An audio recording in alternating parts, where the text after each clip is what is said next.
Hi mga kalab! So ayan, muli na naman tayong nagbabalik upang magbigay ng tutorial sa mga naghahanap ng tutorial sa ating giant roses.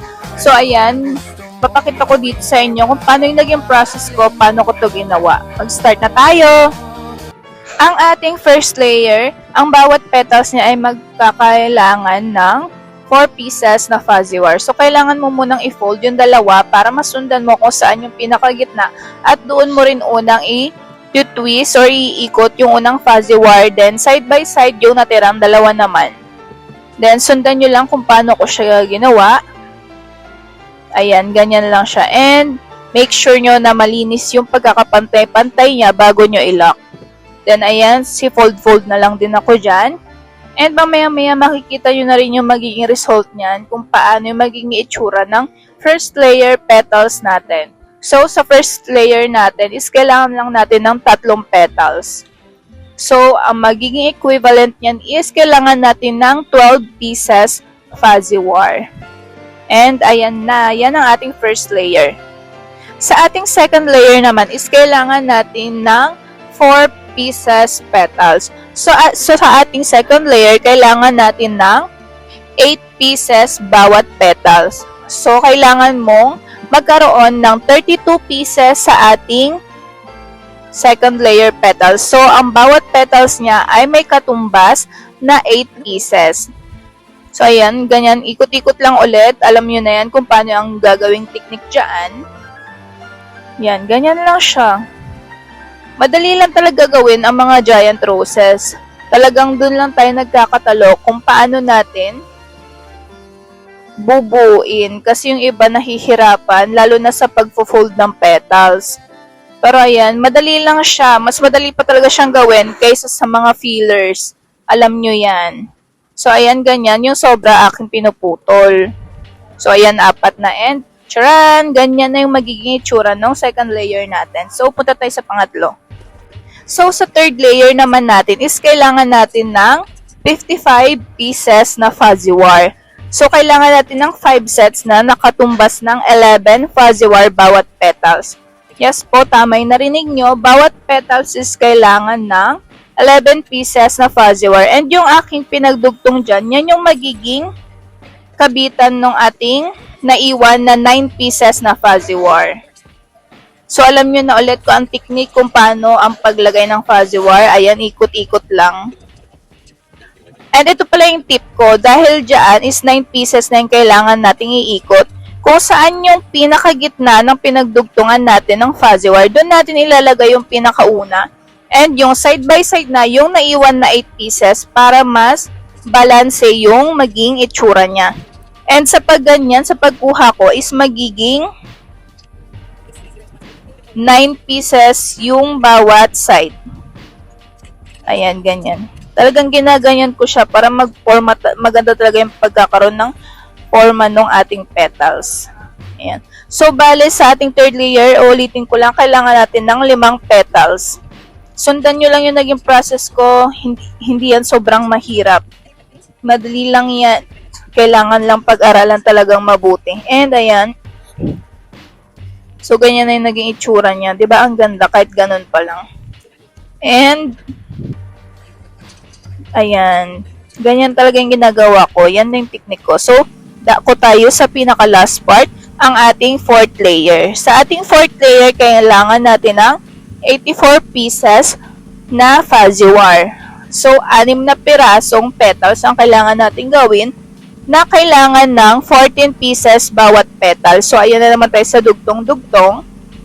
Yung 6 na petals ha, 84 pieces yun. So, bawat petals is kailangan ng 14 pieces. Ulitin ko, kailangan ng 14 pieces. At dahil 12 pieces, yung kailangan nating ikot dyan, syempre, doon tayo ulit mag-start sa pinakagitna ng pinagdugtungan natin ng 2 fuzzy wire. Syempre, 2 fuzzy wire ang unang ilalagay natin doon. Din yun na iwang 10 pieces. Yun yung isa side by side natin na tig-5 para maging 6 and 6 ang maging equivalent niya kapag binilang nyo na. Mamaya, pag ilalak nyo na. Ayan. So, pag binilang yung ganon, 12 pieces. Ayan. Bago, ganyan. Dahan-dahan lang. Then, i-secure nyong ilak muna. I-secure nyo munang mabuti yung bawat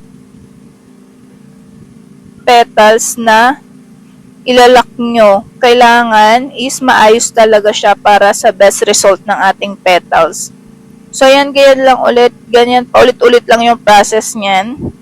Parami lang ng parami talaga yung fuzzy wires na kailangan. So, yan, ganyan lang.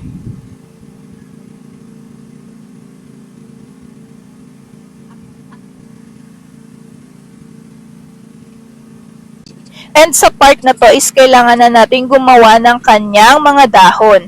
Sa kanyang dahon is kailangan natin ng 6 na dahon. So, bawat dahon is 4 pieces lang ng fuzzy wire ang ginagamit. So, ang equivalent nun is 24 pieces. Ganyan yung magiging itsura niya. And doon naman sa ating magiging stem, kailangan natin ng 3 floral wire. And sa bawat floral wire is kailangan natin ng 3 fuzzy wire. So, magiging equivalent nun is 9 pieces na fuzzy wire ang kailangan natin para mabalot yung ating floral wire. Pagkatapos niyan is syempre kailangan mong i-secure hindi maggalaw-galaw or matanggal-tanggal, mahila-hila yung fuzzy wire na iniikot natin doon sa ating floral wire. Sundan nyo lang guys kung paano yung naging process ko. And maganda yan.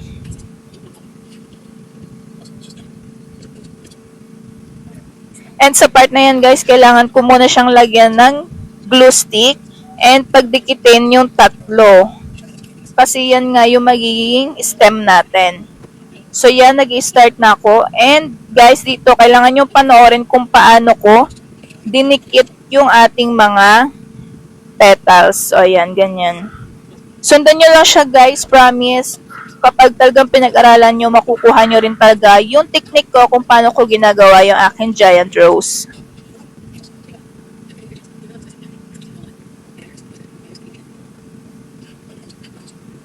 Sa part na to guys is kailangan nyo na siyang itaob. Ayan, ganyan. Ganyan ko na siya dinidikit kapag dumating na ako sa 3rd layer and 4th layer. Tinataob ko na siya para mas dumikit at mas kita ko yung pagkapatay-pantay ng pagkakadikit ng petals. 'Di ba nakita nyo naman talagang nakataob siyang dinidikit. And guys, kung makikita nyo, mapapansin nyo, yung pinaka-last layer natin, hindi na nakapiklo or naka-fold yung nakikita yung nakalock. Naka-flat na lang yan siya. Para kapag dinikit natin yung magiging dahon, yung magiging leaves, is maganda yung pagkakalapat niyan later. Makikita nyo dyan sa process natin kung paano yung naging maganda yung lapat nung pag-cover natin dyan. So, fast forward na tayo, punta tayo doon sa part kung paano natin kino-cover yung ating ilalim. And guys, dito pala sa part na to, yan na yung kailangan nating ihila-hilain yung petals para magmukha talaga siyang malaki.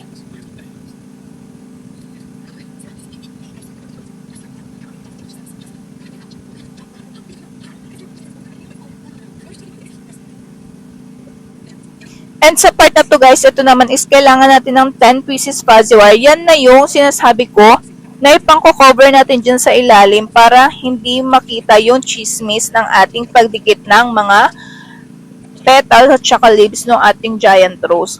So, ang nagamit ko lang dyan is 10 pieces.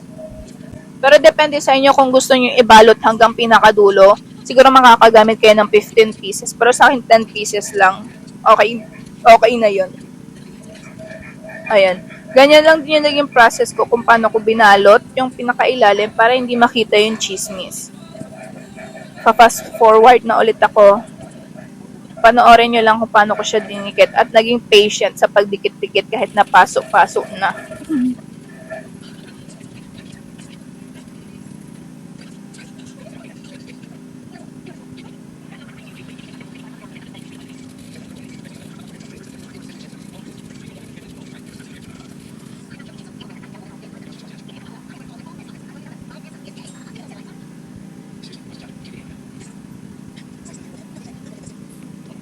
And ayan guys, yan yung sinasabi ko sa inyo na hindi ko na sinasagad ang pinakadulo basta makover lang yung kalahati niya. So ayun guys, papakita ko sa inyo ang naging result.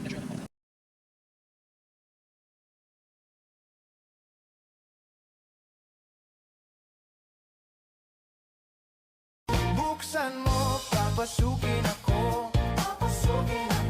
Bulaklak para sa'yo.